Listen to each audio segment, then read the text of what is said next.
of Center for Democracy and Good Governance at Florida International University, USA, and also participant of webinar.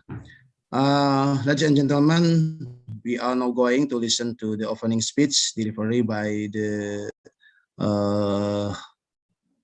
Mr. Dr. Heru Nurasa, and we would like to request to official and international webinar.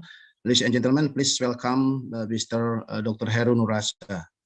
Please, Dr. Heru. Ya, baik. Terima kasih Pak Buhari. First of all, of course, we would like to thanks to Prof. Alan Hassenbaum for being a resource person for a seminar on this very interesting and important topic. As Bu Ida mentioned to you that these activities is a collaboration between the Center for Decentralization and Participatory Development Research with undergraduate and graduate program in Public Administration, Faculty of Social and Political Sciences, Universitas Pajajaran. In Indonesia, the topic of inclusive development is a very important topic to be researched, to be studied, and also to be used as a policy basis. There are many injustices and inequalities in development policies that must be a concern for academicians in Indonesia to be solved. The topic of this seminar is believed to be able to provide enlightenment for academicians in Indonesia. Once again, on behalf of our Dean, we would like to thank and highly appreciate to Prof. Alan for sharing knowledge and experience on this very important seminar. Thank you. Thank you, Mr. Dr. Heru Nurasa. We are now continuing our meeting to next agenda, that is to hear the keynote speech, which will be delivered by Professor Alan. The keynote speech will be moderated by Mrs. Ida Wideningsih, PhD. Ladies and gentlemen, please welcome Mr. Prof. Alan and Mrs. Ida Wideningsih, PhD. Okay, thank you very much, Pak Buho. Good night there, Alan and Malcolm. And good morning, selamat pagi semuanya ya mahasiswa dan rekan-rekan dosen yang ada di dalam Zoom meeting yang di Bandung ya atau di tempat lain. Before Alan deliver the topic, so I would like to introduce very short introduction about Alan position. So you can have look. Alan, allow me to share your profile. So Professor Alan Hassenbaum actually has been working quite long time and served as a director of the Institute for Public Management and Community Service. He's a professor of public administration at Florida International University, Miami, Florida. So they also have Master of Public Administration like us here. So it is an honor for us to have him because recently he is the president of American Society of Public Administration, and I think we normally learn, and we know that actually we have so much attachment with American Society and Public Administration. Most of Indonesian curriculum actually developed referring to some ideas and experts that in ASPA. Okay, Alan, I think I don't need to speak too much. I think I won't take your time, and it is your time. You can have your time to present your topic. Thank you. Let me begin with a question, and that is, tell me precisely where your university is located vis-a-vis Jakarta. Yeah. how far are you from Jakarta? I'm From just Jakarta, curious. from Jakarta, it is about, now we have a toll road. You can travel around 2 to 3 hours, depends on the traffic. And we also can reach by train. I don't know if you can recall Bandung International Asia African Conference in Bandung back in 1955. It is actually the capital city of West Java. Yeah.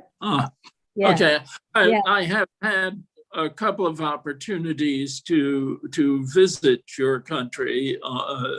I've been in Jakarta, and some years ago, maybe 10, 12 years ago, the International Association of Schools and Institutes of Administration Conference was in Bali, and it has certainly been, my visits to your country have certainly been wonderful and lovely. It's a very beautiful country, and I've enjoyed very, very much my time there. I still remember when we had the International Association of Schools and Institutes of Administration conference there. I was at the time the president of that organization. And I remember sitting with one of your vice prime ministers, I believe it was, or maybe the prime minister even. And we were talking about the fact that just recently, Julia Roberts had been there too for a film that was being made in partly in your country. And, right. That Eat, Pray, and Love. Yeah. Yes. Yes. Very famous. Wonderful film and wonderful memories. Actually, I identify that film now with your country, and it's very special. Let me turn to the topic this evening, or this morning for you, which is issues of inequality, public administration, and democratic values. Let me begin talking a little bit about public administration as a field. Then I will turn to what I think are the two most critical issues facing us as a profession, as a discipline, and that is issues of both inequality and the preservation of democratic values, issues that I think are highly interrelated, I might add. But it's interesting to sort of talk about public administration first as an area, and then turn to those particular topics. And let me say, I'm going to talk about the field and the discipline primarily from a Western perspective. I mean, you mentioned that a lot of your curriculum is driven by American curriculum, and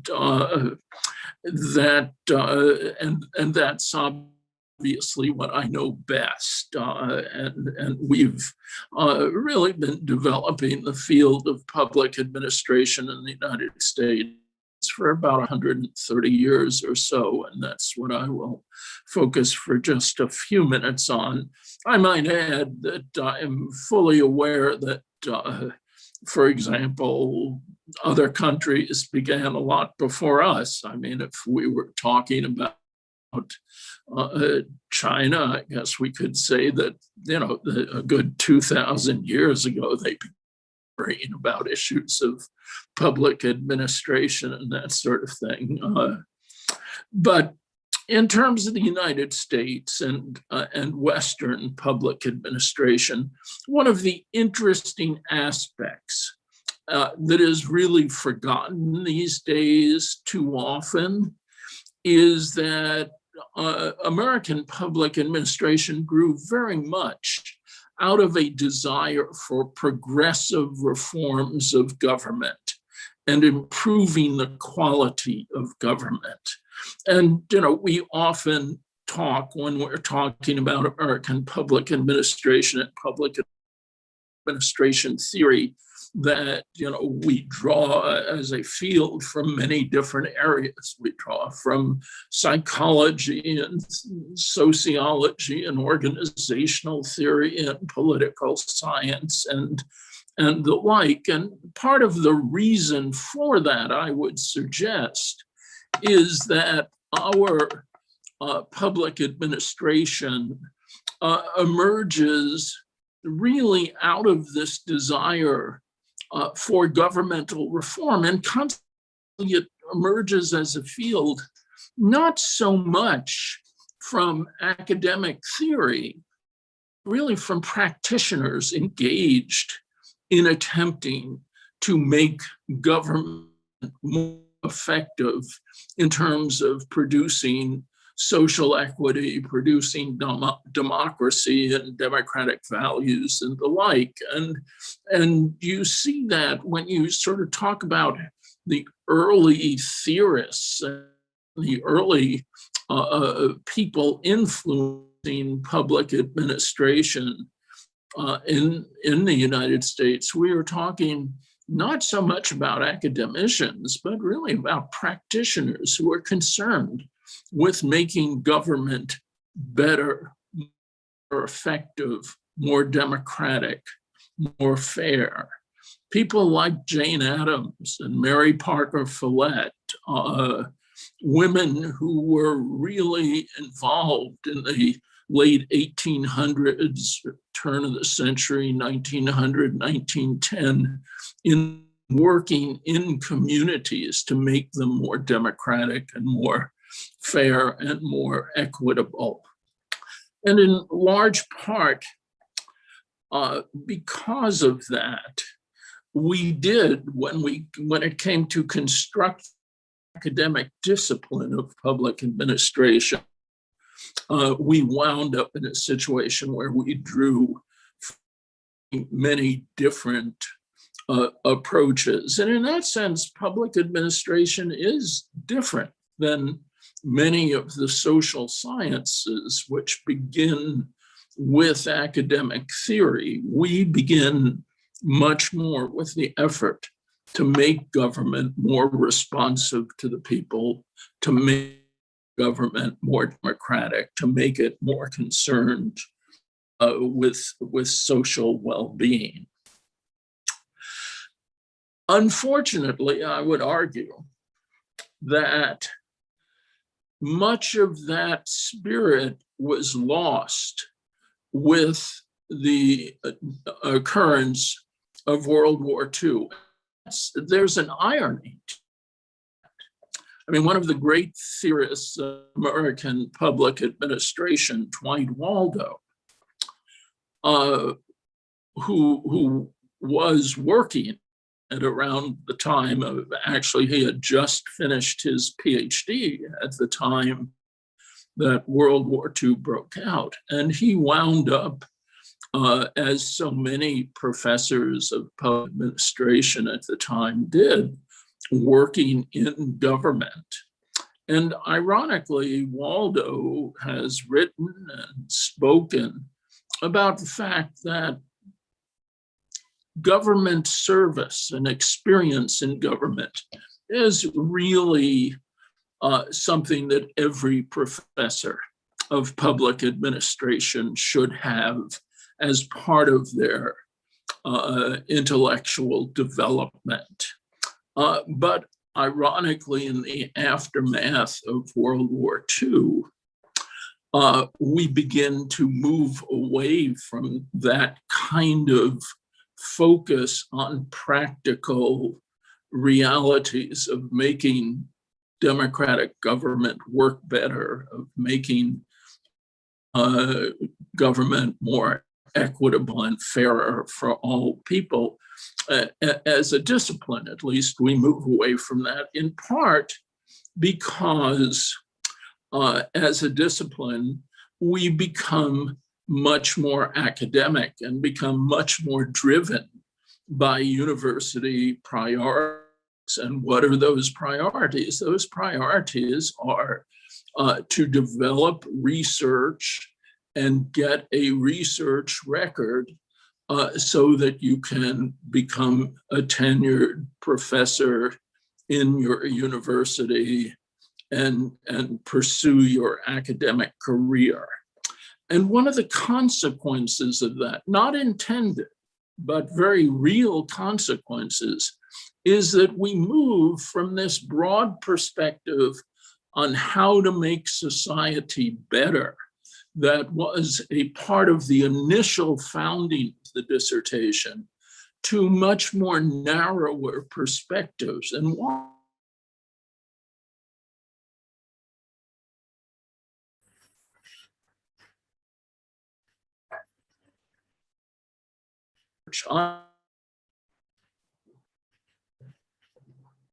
Raising Public sector and move more concerned that are a part of the public sector.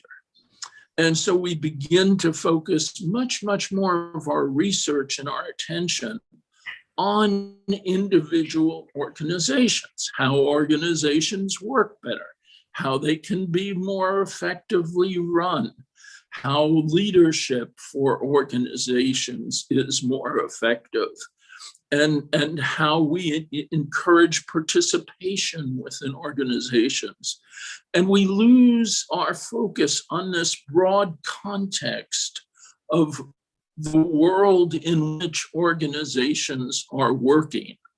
And I would argue that that has been very consequential in a negative way for our discipline. We have, as a field, become less concerned with the broader concepts and the broader context within which public administration functions, and much more concerned with the intricacies of administration. And that's even further enhanced by the fact that we often as a field do not realize to what extent the political and economic context within which we work shapes our basic approach to our research and our discipline. And it's very interesting to kind of trace, and again, I'm heavily focused on my own country, the United States, and public administration in the United States, but it's very interesting to me that, you know, much of the emphasis of what we are working on at a particular time in the development of the discipline over the last 60, 70 years reflects the broader political context in which the discipline exists. We are, for example, in the 1950s, early 1960s, very much focused on encouraging government, good administration. This is a period in which there's a great deal of optimism.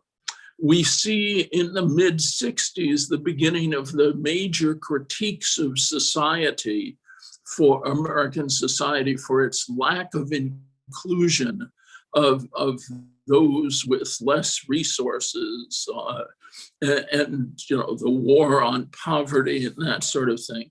And so what do we see in the discipline of public administration? Major focus on participation and how to encourage citizen participation within public administration. In the 1970s, 1980s, we were dealing with broader fiscal concerns throughout the world, beginning in New Zealand and Australia, going on to England, and then to the United States. The concern with shrinking the state, the impact of people like Margaret Thatcher and Ronald Reagan in the United States. And so what do we have emerging as a kind of central theme of public administration research? How to engage in cutback management, how to deal with the shrinking of the state, the shrinking of the public sector, very much reflecting the broader political context within which, as a discipline, we are working. And that continues on through the 90s. And frankly, we live with much of that today in our discipline and within our field. This is in a way not surprising if you think about it, that context shapes the broader issues of the field, because anybody who has spent any time in the area of development administration or even public administration within countries is aware that the context of the particular situation obviously has a very, very significant impact on the particular conditions that exist in a particular situation. Now,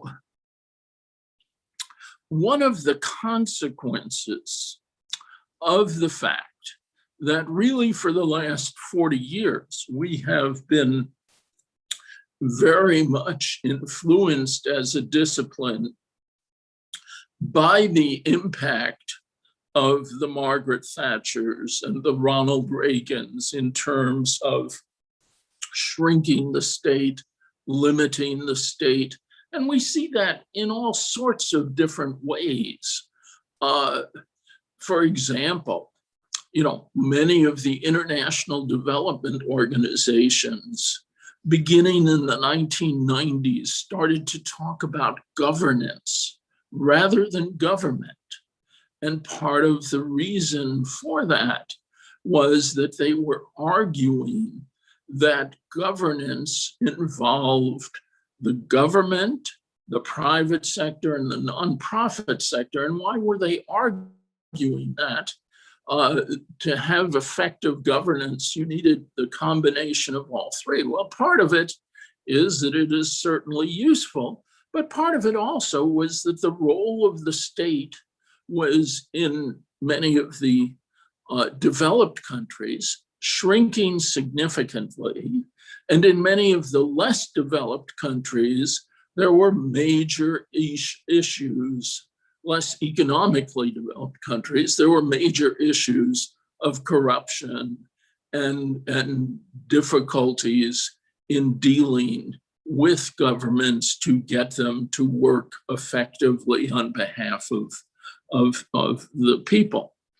Well, one consequence of this, not intended, but very real consequence of this, has been a growing distrust of government and concern about the effectiveness of government. Again, using my country as an example.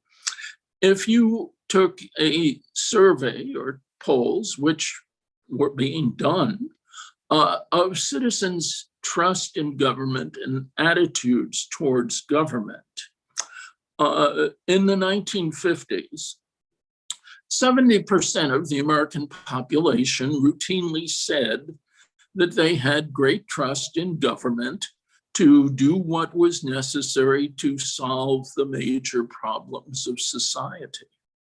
Today, on those same sort of questions, you get only 17 to 20% of the American population saying they have trust in government to do what is necessary to solve the major problems of the society. a dramatic decline over this 70-year, 60 to 70-year period from the late 1950s to today, from 70% down to 20% of the public saying that they are comfortable and feel confident that government is doing the right thing to solve people's problems. One of the consequences of this is incredible amount of distrust among the population more generally. If you ask Democrats in the United States that they trust Republicans to do the right thing when they're in control of government, 40% of Democrats will say they don't. The same is true of Republicans. 40% of Republicans say that they do not trust the Democrats to do the right thing in government. It's even worse in the sense of, and especially on the Republican conservative side, in terms of willingness to talk about the potential use of violence in terms of addressing governmental problems. A good 30% of all Republicans say, if necessary today, that they would be willing to resort to violence as a last resort to deal with public policy problems. Now, why? Why is that kind of distrust occurring? Well, part of it, obviously, is the fact that we have, for literally the last 40 years, seen attacks on government and its effectiveness, really from politicians of all types, whether it is conservative or liberal. And certainly part of this was driven by the fact that people like Margaret Thatcher and Ronald Reagan demonstrated, indeed proved, that this was a good strategy for going ahead and getting elected to political office. But I'd say that underlying that was a more significant issue which people understood in some kind of gut level experience. And that was that society, over the course of this past 40 years, has been becoming less fair for the citizens more generally. And you can see this if you look at data on inequality and its impact on society. Some of the earliest data that I found on this goes back to about 110 years ago. And we have data on levels of concentration of wealth and income in a number of different countries. And if you look at countries like France, the United Kingdom, the United States, you can see that in 1910, the top 1% of the population in those countries controlled 50% or more of the wealth of the society. 1% of the population controlling half of the wealth of the society. By the 1970s, and this is quite interesting because if you look at the time in which progressive values dominated and prevailed in governments, it really is this period from the Great Depression in the 1930s through to the 1970s, the late 1960s, 1970s. And this is a time in which government is highly active, tax rates are pretty high, government regulation is substantial. And what are the consequences of this? Looking again at the same countries. By the 1970s, the amount of wealth controlled by the top 1% had dropped dramatically. It had dropped from 50% of the society's wealth to 20%. That's still a hell of a lot to be controlled by the top 1%, but the drop from 50% of the society's wealth to 20% is a very dramatic drop. What has been happening since then? Well, since then, under this kind of anti-government, Thatcherite, Reaganite type of philosophy, what have we done? We have lessened dramatically tax rates. We have lessened dramatically the degree to which government is involved in the regulation of the private sector economy. We have, in essence, liberated the entrepreneurs, if you will. That certainly was much of what, was advertised. Well, what has happened since then? We have seen a dramatic return to inequality. The very great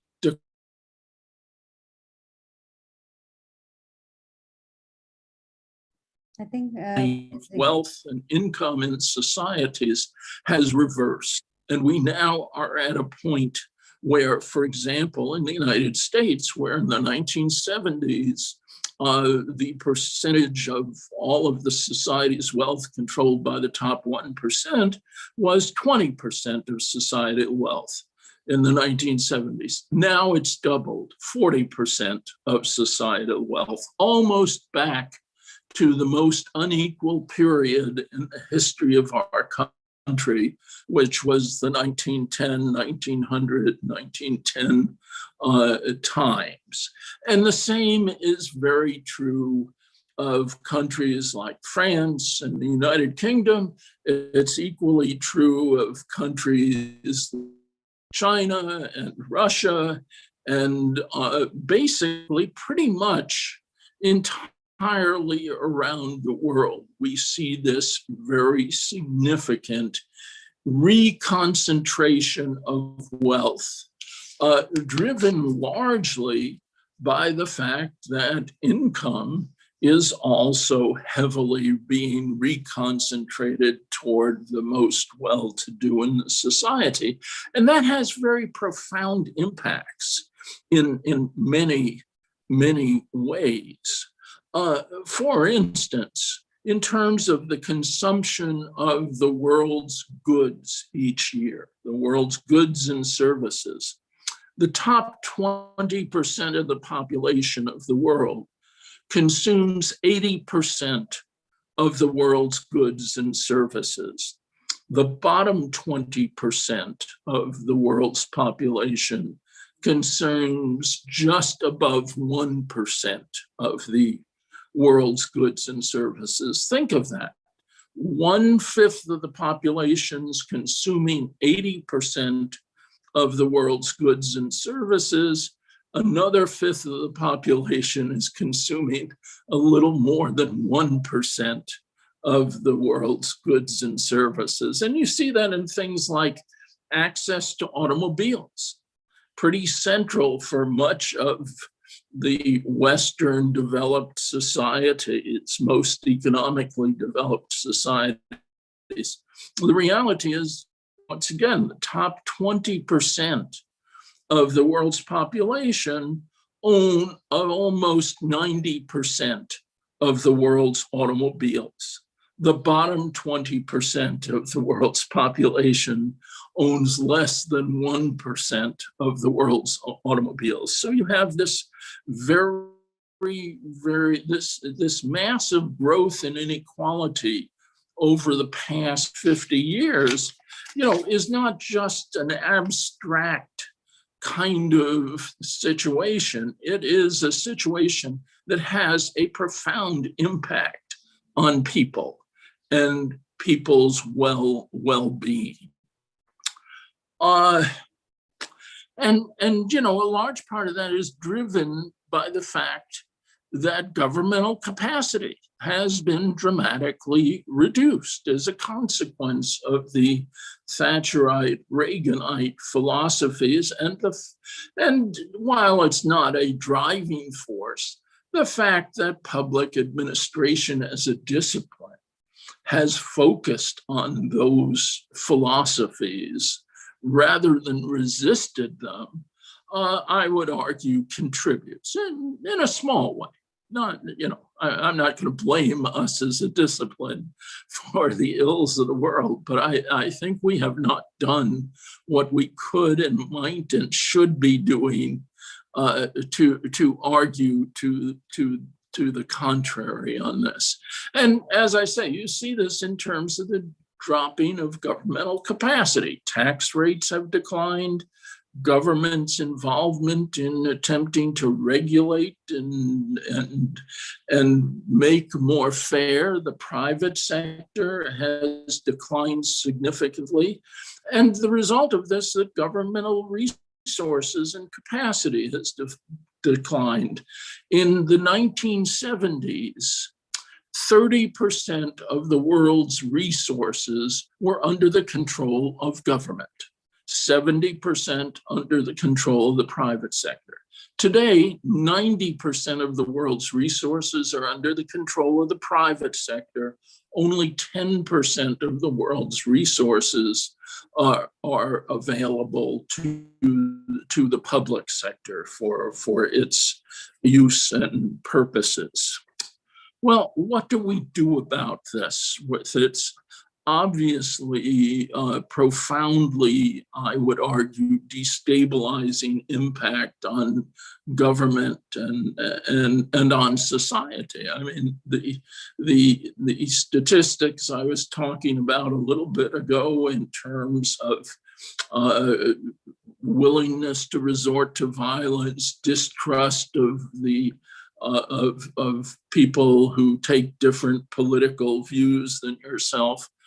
All of this helps to undermine democratic values. And we see this happening all over the world. I mean, we have had in the past 20 years, definite regression in terms of democratic values in so many parts of the world, whether you're talking about China or Russia or Turkey or Brazil. And, I can go on, and certainly high in any list of that sort, my own country. The impact of the past 5-6 years in terms of challenging our very, very basic democratic institutions. So what do we do about that? Well, and here I'm now back refocusing on us as public administration theorists and public administration professors.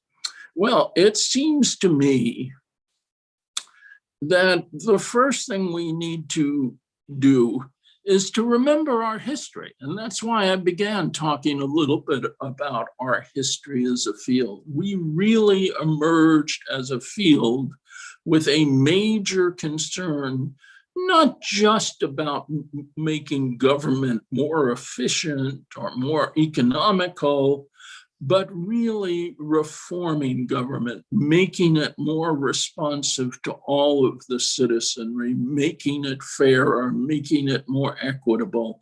And it seems to me we've forgotten a lot of that over the past 40, 50 years as we've seen the field fragment into, and people become more and more highly specialized and narrower in their focus and orientation. And we need to, I would argue, get back to recognizing that a fundamental element and driving force of creating public administration as a field and a discipline is the commitment to making government better, to making a better society, a more equitable society, for all people. And that, of course, means a much more robust and much more wide-ranging, much more engaged government than we have seen. So one of the things that, in addition to remembering our progressive reform heritage and focusing more on it, we also need to become advocates for the importance for society of a robust, effective government. I mean, you know, my own country is a wonderful case history of this. I mentioned before, the period from the 1970s, we had strong government intervention, the highest tax rates we've ever had, significant government involvement in the economy and control of the economy. And what did we see from 1930 to 1970? The most dynamic economic growth in the history of the country, the emergence of a strong, real middle class. And what have we seen since the 1970s? What we've seen since the 1970s is the withdrawal of government, the pulling back of government, the minimizing of the role of government. And what have we seen? Some decline of the middle class in terms of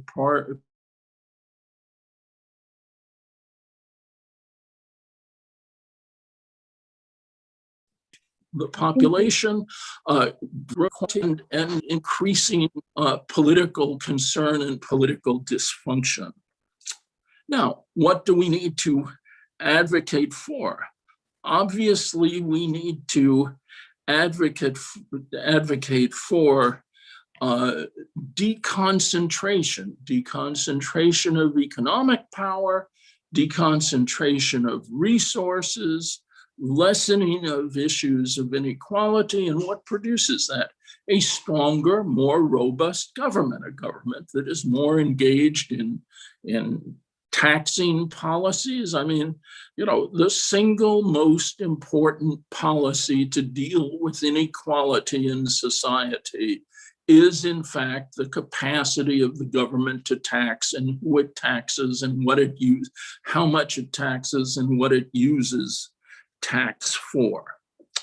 We also need to see a dispersing of deconcentrating to the extent that we can of political power.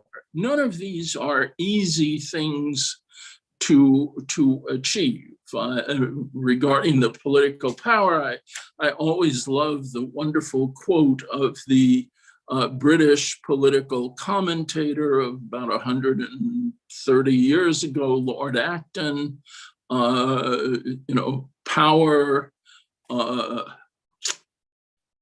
Power corrupts. Absolute power corrupts absolutely. So clearly, I would argue that we do need to begin to deal with these issues. And we need, most of all, to remember that not only are we scholars, we are also citizens, and we have a responsibility as citizens to worry about the future and the well-being of our societies. And on that, I think I will say thank you very much. It's been a pleasure talking with you, and I'm not sure quite what the format is, but if there are it's time for questions, I'm more than happy to take those. Okay, thank you very much, Alan. Sorry, I didn't explain before that. As we discussed earlier, you have around 20 to 40 minutes presentation, and now we are in the process of having question and answer session. So for the participant, please feel free to ask some question. You can ask directly Professor Alan. I think we can take about 3 participants to ask question, and Alan can respond. And for those who want to ask in Indonesian language, you are more than welcome. I will have to translate to Professor Alan. Okay, I think that we have some question. Parwiz, would you like to directly ask Professor Alan about your question? Hello, Prof. Thank you so much for your time, and thank you so much, Prof. Alan, for the great presentation. I really enjoyed that one. Actually, we all know that there are relationship between democratic values and public administration, public service, and bureaucracy. The question that I have is that what kind of values as the citizens should we expect between the relationship of politicians and the public service? So as we think sometimes about the fair public service to be accountable, or there should be fairness, and for example, we should have more representation of the minorities in the public service. So if we connect this one with democratic values that nowadays we are looking in the 21st century, so what kind of values or democratic values should we expect from our politicians who are just top in a bureaucracy system as well? So my question is basically is this one, that the citizens of democratic countries, what kind of values should they expect from the politicians and public service? Thank you so much. Well, I would say we certainly can't, we certainly can't expect less than we get now. That's for sure. I would argue that we have seen a decline in the values of our political leaders. We have seen, I think, a decline in both the competency and also to some extent, the integrity and the values of our political leaders. Now, how do we deal with that? I think in part that's driven by the fact that we have seen a decline in civic commitment on the part of citizens as well. I mean, I think the reality is we have, over the last 50 years, been seeing less and less engagement on the part of the citizenry in the political processes, and I think less efforts on the part of our societies to engage citizenry. So one of the things that one of the reasons I have well, let me back up and say I've done something that only two people have ever done before me regarding the American Society for Public Administration, and that is run, in essence, have a second term as president. My first term as president was about a decade ago, and I've come back for a second go-round. And in the 85-year history of the organization, only two other people have done that. And the reason I did this is that it seems to me we need to have organizations committed to the public sector to engage more intensely in trying to shape that public sector. So one of the things we have just decided at the American Society for Public Administration is that we are going to, over the next few years, attempt to form a coalition of like-minded organizations, public interest organizations, etc., to advocate for a mandatory 1 year of national service for all young people in the country. And there are two or three things that hopefully, this is not going to come easily, needless to say.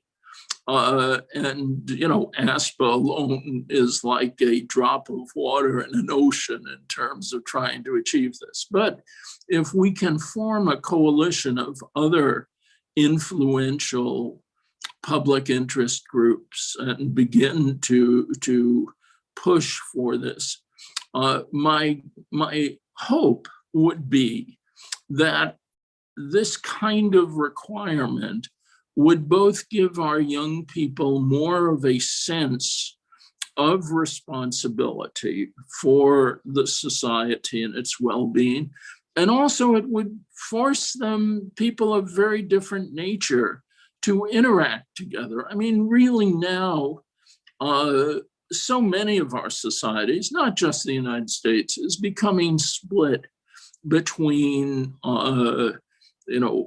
more elite, middle class, upper middle class, educated folks, and more rural folks that are maybe educated as well, but are kind of part of a very different kind of culture.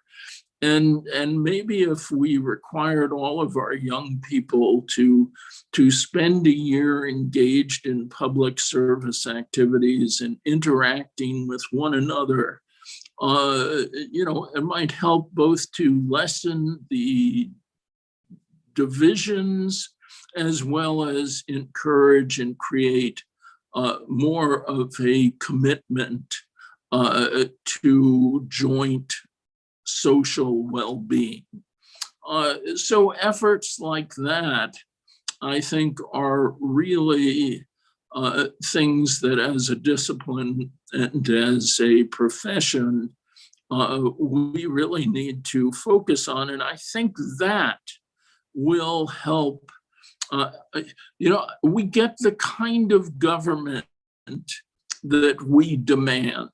And if we don't demand very much, we don't get very much. And so the question then becomes how to increase the sense of demand on the part of the citizenry, how to make the citizenry pay more attention to these issues and deal with them. Okay, thank you very much, Alan. Actually, we still have some more questions. I think we have Ati and then Tri and Irma. Actually, the question already written in the chat room, but I can allow the participant to ask directly, but please make it shorter because we only have 20 minutes for question and answer. But Bu Ati, you can ask question, but please make it short. Thank you.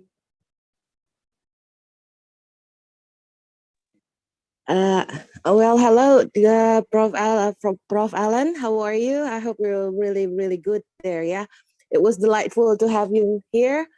My question is, it's about things that happen in Indonesia.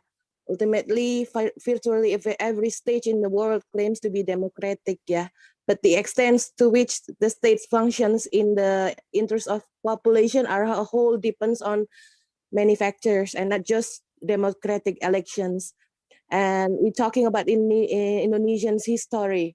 And as per now, Indonesia applied bottom-up systems instead of top-down.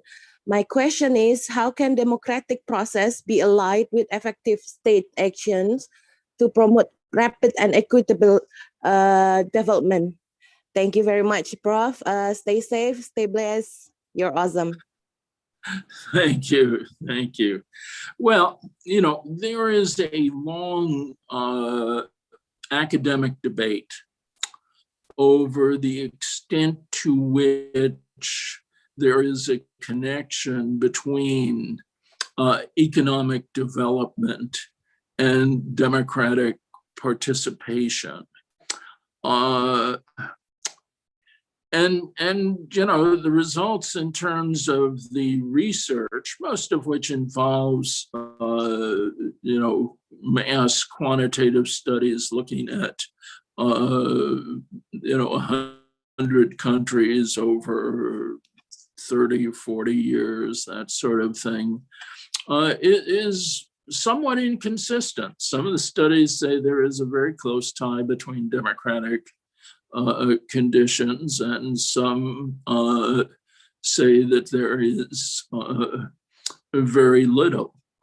I would focus for a moment on, and I will preface this by saying my knowledge of Indonesia is fairly limited.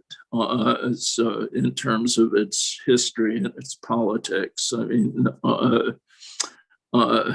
I don't know if any of you are old enough to know a movie called The Year of Living Dangerously, which was set in Indonesia in the 1960s. That's probably probably the most I truthfully have known about Indonesia, honestly. But I do know something about a number of other countries, and let me cite the example that is most often talked about as illustration of the fact that you don't necessarily have to have democracy in order to have economic development. And that obviously is China, which clearly has certainly had quite extraordinary economic development. And, the UN talks about all of the people who have been raised out of poverty around the world, especially during the period from 2000 to 2015, when the Millennium Development Goals, which preceded the current Sustainable Development Goals, were in effect. Well, about half the people, a good half, maybe even 60% of the people that were raised out of poverty in this period were people living in China. So clearly there has been a tremendous amount of economic development. What I would argue, so if you look closely at China and its development, from the period of, say, 1990 to about 2010, this was a period in which China was certainly developing economically very significantly, or even go beyond that, 1980 to 2010, 2015 even. A period of very significant economic development. It also, and many people don't recognize this, it also was a period of considerable liberalization in terms of internal controls in the country. You even had a few instances, not a heck of a lot, but a few instances at the local level of actually democratic elections emerging in particular cities within China. So I would argue that actually China, which is usually cited as the great example of how you can have dramatic economic development absent democracy, doesn't really quite prove that. And I think the interesting aspect of what we've seen over the past decade is it does seem like at the same time that these gradual liberalization trends within the country have been being reversed and turned around in authoritarian high levels of authoritarian leadership being reinstated within the country. This also is a time that the Chinese economy is beginning to slow down, and people are beginning to have significant concerns about what will be the future of the country economically. So while the data and the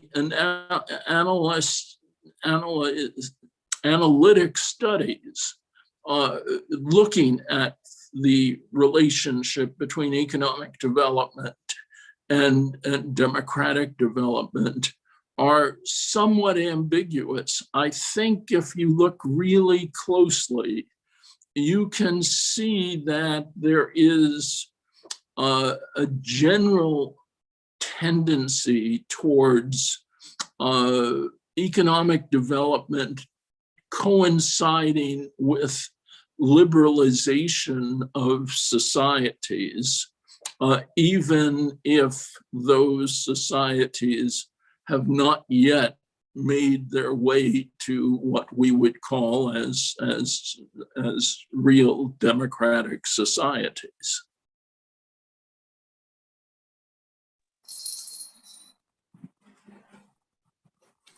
Thank you, sir. Thank you. If we're talking about democracy is history, this is really great. Thank you for your time, sir. Thank you. Have an Sure, awesome my day. pleasure. Take care. Berarti, Alan, I think I will read the question from other student to make it quicker. This is the question from Pak Tri Wahyono. He's asking about the phenomena of increasing inequality caused by the shrinking role of the government. So if the government becomes stronger, the issue will be like socialist country. So where the government will control everything and no incentive for private sector to grow because of the higher taxes. So the question is how to deconcentrate the power in a sustainable way. Well, I mean, obviously you want some balance within a society. I think it's important to distinguish authoritarianism from socialism. The two are not the same by any means. Not that I'm necessarily arguing for, full-fledged socialist type government, but I mean, you can have, as many of the Scandinavian countries have had, fairly, at times, fairly significant socialist governments. Although the last decade, most of the Scandinavian countries have fallen much more into a mixed economy type situation. But even when you go back 25, 35 years ago, when much more substantially socialist governments existed in the Scandinavian countries, you still had very strong, very vigorous democracies. So I don't know that that's necessarily an issue. What I would say is, again, I point to the example that I cited of the United States.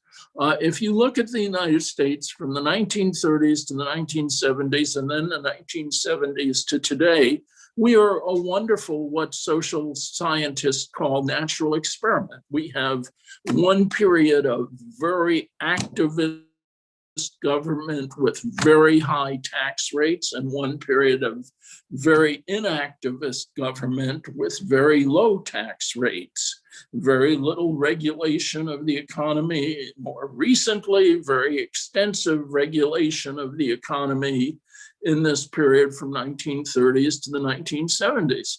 When is the most dynamic growth in the history of the country? When is the greatest dealings with issues of inequality and the greatest decline in inequality? The period from the 1930s to the 1970s.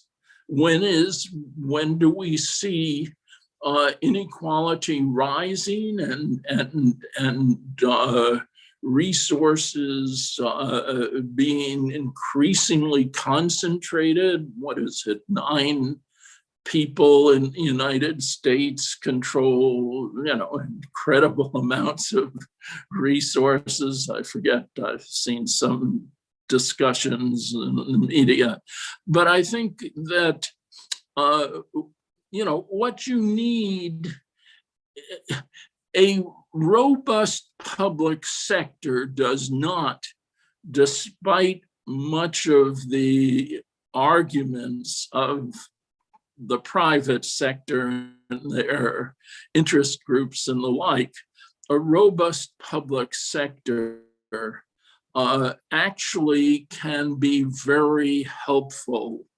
to the private sector. I mean, we saw great private sector development in the United States during this period from the 1930s to the 1970s, in spite of the fact that the period of the 1930s was a period of tremendous economic problems in the United States. So I would just say, keep in mind, socialism and authoritarianism are two really quite different things. Socialism and democracy, you're talking about an economic system, the other you're talking about a political system.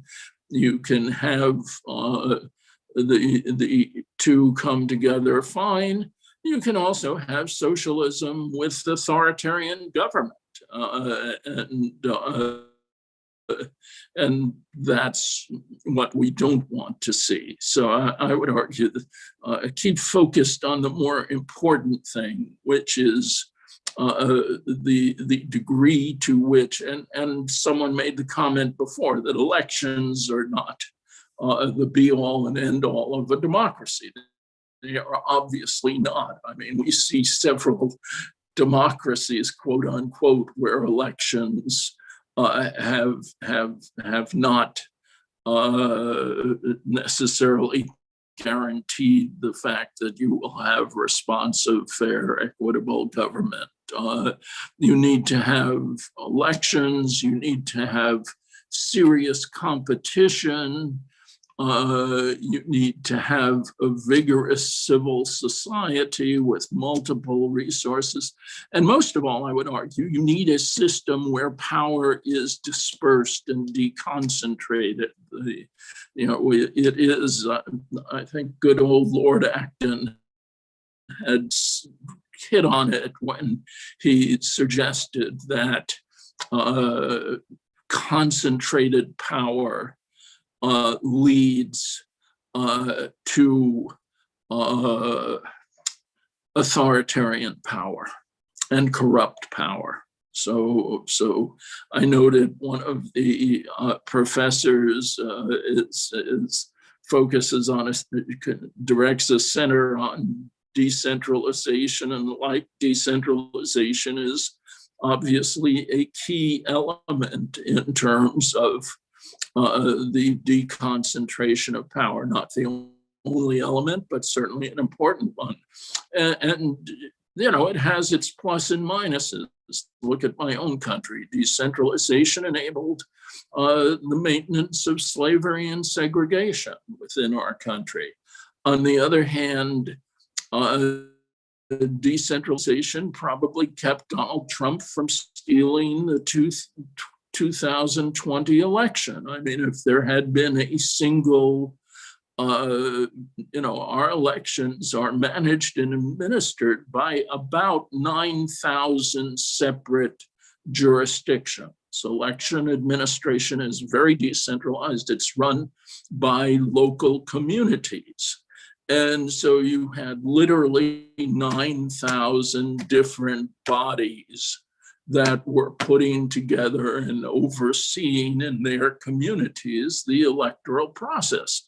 I mean, if we had happened in 2020 to have a single national election agency with Donald Trump in control of the US government at the time, I think it's highly likely that the election would have produced a massive landslide victory for Donald Trump, regardless of how people voted. So you have to balance. As I said, decentralization in the United States has had some negative consequences, but it's had a very important positive impact in terms of dispersing and deconcentrating political power. Okay, thank you, Alan. I think that's a very good discussion. And then allow me to read another question from Irna. She's our doctorate student, and she's asking about the inequality issue in Indonesia. At this stage, many argue that actually Indonesia is one of the biggest democracy country in the world after India and the USA. However, recently we are thinking that Indonesia actually moving toward a more a deeper problem in regard of the inequality. What do you think? Or is that something wrong with Indonesian democracy or something else? Thank you. I think it ultimately gets back to this issue of the role of government in society. I mean, Indonesia is just one of the vast majority of the countries that are seeing growth in inequality. And I think, you know, you've got a couple of factors that are at work. Number one is that there are economic trends that are encouraging concentration. The new, you know, the emphasis on technology and communications, electronic communications, etc., have all given rise to the growth of great wealth in a relatively limited number of hands. And that has been in part facilitated by the fact that for the past 40 or so years, the role of government in terms of interaction with and engagement with the private sector has been in decline. So you have economic trends that are encouraging the concentration of wealth and power and resources at the same time that you have political trends that have been lessening dramatically the capacity of government to address these inequities that are developing in the private sector. So you know, you have this kind of two different trajectories that are at work simultaneously. And I think the only way you're going to deal with the concentration at the private sector, I mean, you know, I'm simplifying a number of things. You can talk about the decline of the union movement. You can talk about any number of different things that are going on. But I think the two major trends are technological change, which concentrates resources, and political change, which results in reduced government capacity to address the concentration of resources.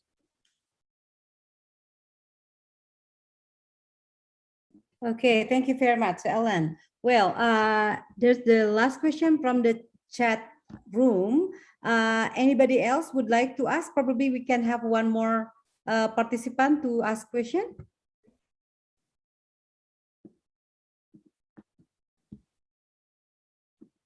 Okay.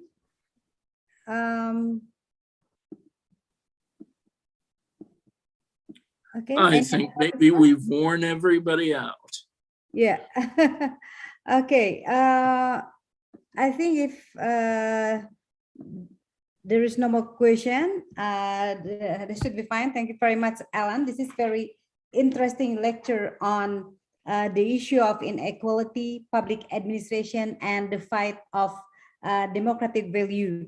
So you highlight a very important perspective on how actually public administration is a very distinct subject, because the development of public administration is not starting with a theoretical framework only, but it is also discussed about the willingness to make a significant change of how to deliver better equality in the community, and public administration as a discipline, of course, have a very high relationship with the issue on democracy. And we can see the inequality until now still existed. As you mentioned earlier, that the wealth of the people in this world actually only controlled by a very small number of people. And we know that many countries still facing the problem of inequality. And thank you very much to the students who asked some question. Parwiz, Bu Ati, Irna, and also Pak Tri, thank you very much for the question. I think that the debate on inequality and the role of public administration, as well as the relation to the democratic governance is still ongoing. So, but it is very interesting to know that actually what is actually happening in this world. We have to keep fighting to find the balance, how the power bear by the public administrators actually should be balanced by the democratic value. Otherwise, we probably wouldn't have any good or better public administration and service in the future. Well, Alan, before we close the session, I would like to invite you to make a final statement for our meeting today, because I know it is very close to the midnight at your time. Yeah. Yeah, I think my final statement is that you've probably heard enough of me for tonight. Yeah, no, it's amazing. You know, it's very, very late for you, but you're still willing to share with us. Well, I mean, you know, it's certainly been a pleasure. It's always fun to do these kinds of things, and it's sort of amazing that we can do them. You know, this is part of the technological changes that, on the one hand, are opening up opportunities, but on the other hand, are also serving to concentrate wealth and power and resources. So it's kind of a mixed bag. And what we need, obviously, is more robust government involvement to support the positives and limit the negatives. And I guess on that note, I will say that it's really been a pleasure being with you, and I hope that in the future we can be in the same place at the same time and actually spend time together. Yeah. Thank you, Alan. Again, thank you very much. It is very interesting statement. We do need a robust government to make a better world. Yeah. Well, Alan, I hope that one day we can meet in person. Actually, William Seal came here to our university back in 2015. We had an international conference on public administration working with UASTC China, and William Seal and Thomas came here as well. And I visited him back in Seattle. I think I met you in Seattle in 2016. Okay, thank you very much, Alan. At least the ICHAPA will give us opportunity to meet more frequent in the future. Well, you all are invited. The American Society for Public Administration will be having an in-person conference March 18th to 22nd in Jacksonville, Florida, which is you know, a nice warm place, not very far from Disney World. So you all are invited to come to that conference. Okay, nice. Yeah, I hope, well, students, you are invited to come to Florida. So it will be very warm, and believe me, ASPA is very huge conference, and you will meet so many important people in ASPA. You know, I almost speechless, Ellen, when I came to Seattle. All the time I bumped with so many good people and I have had a very good discussion with them. Again, thank you very much. But before we close this session, allow me to give just a very, this is a tradition in our faculty, Alan. It is nothing for you, but allow me to give the certificate of appreciation. This certificate actually signed by our dean, but unfortunately he doesn't feel well at this moment, so he couldn't say hello. Thank you very much for your time. This is an honor for us to have you with our students. They are very excited because I think that almost all of us, at least reading your article or a book, because as I said earlier, most of our curriculum and textbook actually use American perspective, even though we also now start to use more diverse textbook for our curriculum. Thank you very much, Ellen, and I hope we can work together in the future. And before we start, we also would like to share our next webinar. Dini, please. So this is actually a series of webinar, Alan. Our university now is trying to improve our quality of education by inviting distinguished professors from overseas and also some from our network. And next week we will have Malcolm. Malcolm is already here today. So Malcolm will talk about planning for a sustainable future. Malcolm Oliver, he's now a dean of John Watson School of Public Service, Thomas Edison State University, New Jersey, USA. And I will be with Malcolm next week. So stay with us. And he also will talk very late in the state. Yeah. It will be about 1 hour earlier than you, 9 p.m. in the United States, in New Jersey, and we will meet here in the morning, the following day on Monday. Yeah, next week, 9 to 10:30 a.m. We will be in the same room to discuss about another perspective of public administration, how actually we address the issue of sustainable development and planning for a sustainable future. Thank you very much. Okay, Alan and Malcolm and also everyone, Pak Heru and all of the students, thank you very much for being with us. This talk actually recorded and we will upload this into our YouTube. And also, I would like to invite all of the students and also participants in this group, in this Zoom meeting, that we will continue our tradition. We will have a symposium Kebudayaan Indonesia Malaysia or Indonesian Malaysia Cultural Symposium, the 17th one. So we've been doing this since 34 years ago. This is actually the legacy of our founders in the faculty, Alan.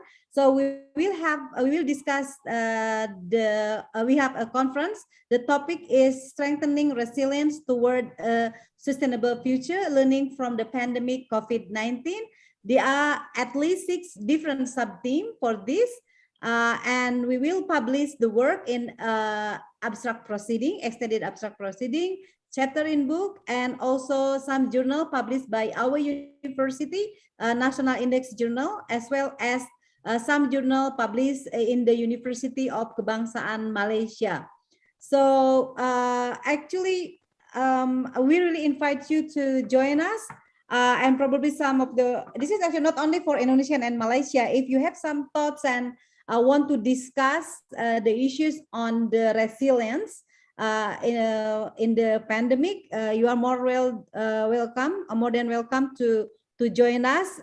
The event will be on the 13th and 14th December 2021. It will be fully online, and you also can record your speech, 3 to 5 minute speech, so you don't need to be in the doing live presentation. So you can choose whether you use live or recorded presentation, it is okay. So I really hope that you join us to celebrate our engagement with university in Malaysia.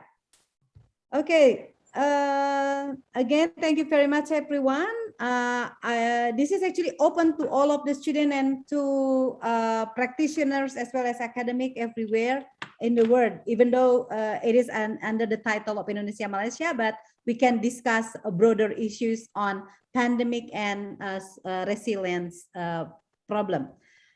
Okay. Well, Alan, thank you very much for being with us. Malcolm, I hope you can get enough rest and start your Monday morning tomorrow.